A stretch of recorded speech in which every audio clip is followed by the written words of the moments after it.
Olá, povo de Deus, quarto domingo da quaresma, 14 de março de 2021. A nossa reflexão de hoje é a partir de segundo livro de Crônicas 36, de 14 a 16, 19 a 23, Efésios 2, de 4 a 10 e João 3, de 14 a 21. O segundo livro das Crônicas, junto com o primeiro livro das Crônicas, costumam ser datados aproximadamente do ano 400 a.C. A fonte destes livros vem de Josué, Juízes, Samuel e Reis, mas não se trata de mera repetição da história, e sim uma visão diferente sobre a volta do exílio e a constituição da comunidade judaica do século V a.C. Há quem atribua sua autoria a Esdras, e seus leitores sabiam bem o que ele retirou das obras já existentes e o que ele acrescentou.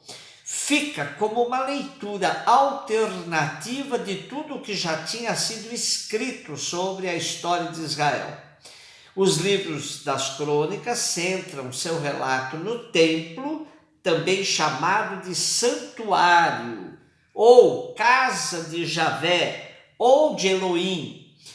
Tudo se passa em torno do templo, começado por Davi e terminado por Salomão. Como fala o exegeta Luiz Alonso Scheckel, a prática do culto ocupa grande espaço no livro. É critério para julgar muitos reis. É o lugar em que se convoca a história passada em forma de lembrança, como tema de louvor. É como se a função primária do templo fosse reunir-se no templo para encontrar o Senhor e louvá-lo. Missão litúrgica mais que missão apostólica pós-exílica da comunidade pós-exílica. Nessa função ocupam lugar privilegiado os levitas, mencionados umas 100 vezes em Crônicas. Em todo caso, as obras das Crônicas conseguiram dar um suporte muito sólido para entendermos como a comunidade judaica resistiu aos seus invasores e conseguiu manter sua identidade. O nosso texto de hoje faz parte do último capítulo do segundo livro das Crônicas e apresenta uma denúncia das prevaricações das autoridades de Judá, dos sumos sacerdotes e do povo em geral, sobretudo profanando o templo. Lamenta como todos eles trataram os profetas enviados por Deus e assim justifica por que Deus permitiu a ruína de Jerusalém com a destruição do templo, dos palácios, dos muros da cidade e o saque de seus tesouros, até o advento do domínio persa. Toma uma citação de Jeremias, alterando o tempo do cativeiro para 70 anos, que é um simbolismo, 10 vezes 7. Isso é um longo tempo sabático. Nosso texto termina como começa o livro de Esdras, fazendo a referência à volta do exílio e com uma afirmação de fé. Quem dentre vós pertence ao seu povo? Que o Senhor, seu Deus, esteja com ele e que se ponha a caminho. Eu gostaria apenas de ressaltar com o salmo de hoje como essas fórmulas de juramento são populares. Hoje, muito comum é dizer que um raio me parta se eu não cumprir isso ou aquilo. Naquele tempo, o amor a Jerusalém era tanto que eles diziam: que se prenda a minha língua ao céu da boca, se de ti, Jerusalém, eu me esquecer. Esse salmo recorda as tristezas do exílio, dizendo: como havemos de cantar os cantares do Senhor numa terra estrangeira? e reafirma a fé no Deus único presente no templo e em Jerusalém. Efésios 2, de 4 a 10. Esse trecho de hoje da carta aos Efésios trata de um tema caro para o apóstolo Paulo, a questão da justificação pela fé. O justo é salvo pela fé. Isso já rendeu muita literatura para explicar a articulação da salvação pela fé com a nossa participação por meio das obras. É preciso entender que jamais o apóstolo dissociaria a fé e as obras. Porém, deixa claro que não podemos nos vangloriar pelas obras, porque a salvação é porque Deus nos ama e porque Jesus já a garantiu para nós ao dar a sua vida por nós. Somos salvos pela graça.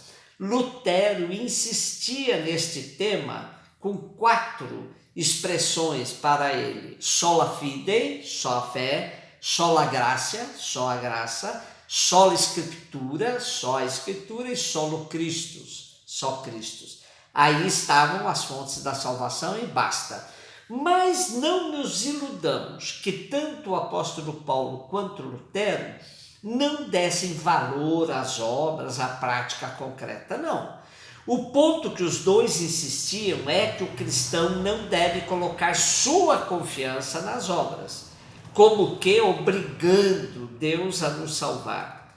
Como se disséssemos: somos tão bons, tão cumpridores de nossos deveres de fé, que Deus não tem outra escolha a não ser nos salvar. Não. Devemos fazer tudo como se dependesse de nós, mas confiar sabendo que tudo está nas mãos de Deus, rico em misericórdia. João 3, 14 e 21. O capítulo 3 de João começa com uma visita de Nicodemos a Jesus. Ele era do partido dos fariseus e foi ver Jesus às escondidas. O trecho de hoje nos recorda o amor de Deus por nós, dando seu Filho para nos garantir a vida eterna. Olhando para a serpente de bronze levantada no estandarte, os mordidos de serpente se curavam pela fé. É imagem de Jesus exaltado na cruz. A serpente livrava de uma morte repentina. Jesus crucificado nos garantiu a vida eterna. E, como continuidade de nossa reflexão sobre a carta aos Efésios, o Evangelho retoma a eficácia da fé. Quem crê em Jesus não é condenado, mas quem não crê já está condenado, porque não crê no nome do Filho único de Deus. Ora, como demonstramos com a vida, é isso que importa, como demonstramos com a vida que cremos em Jesus Cristo? Amando a luz, praticando a verdade, fazendo obras verdadeiramente de acordo com o plano de Deus. Ora, esse é o julgamento. A luz veio ao mundo, mas os homens amaram mais as trevas do que a luz, pois as suas obras eram más. Nicodemos procura Jesus à noite, às escuras, mas com Jesus tudo é claro, pois ele é a luz que veio ao mundo. Se a humanidade preferiu as trevas, automaticamente rejeitou Jesus, luz que tudo ilumina. Quem pratica o mal odeia a luz e não se aproxima da luz para que suas ações não sejam denunciadas.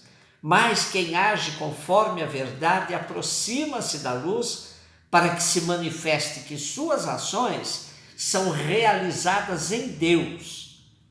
Há uma correlação direta entre crer em Jesus e agir conforme a verdade. Crer em Jesus e amar a luz. O contrário também é direto. Quem não crê em Jesus age segundo a mentira e prefere as trevas, a escuridão. Com isso, Jesus estava ajudando Nicodemos a dar um passo definitivo na sua vida. Mas Nicodemos será um discípulo às meias, nunca por inteiro. Trafega entre as trevas e a luz. Nossa sociedade segue as pegadas de Nicodemos. Ora busca a luz, que é Jesus, mas ainda tem os pés atolados na senda das trevas. Viver, na verdade, é seguir as pegadas de Jesus, sobretudo na construção do reino, que é reino de paz, de justiça, de verdade, do amor, reino da ética e do mundo novo. A identidade do povo, como nos mostra hoje o livro das Crônicas, é de Deus, quem o segue nos seus caminhos. A estes acompanha a graça de Deus, como nos fala a carta aos Efésios. E em Cristo somos chamados a viver na luz, praticando o bem, amando a verdade e afugentando as trevas da nossa vida e da vida dos irmãos e irmãs. Um beijo no seu coração.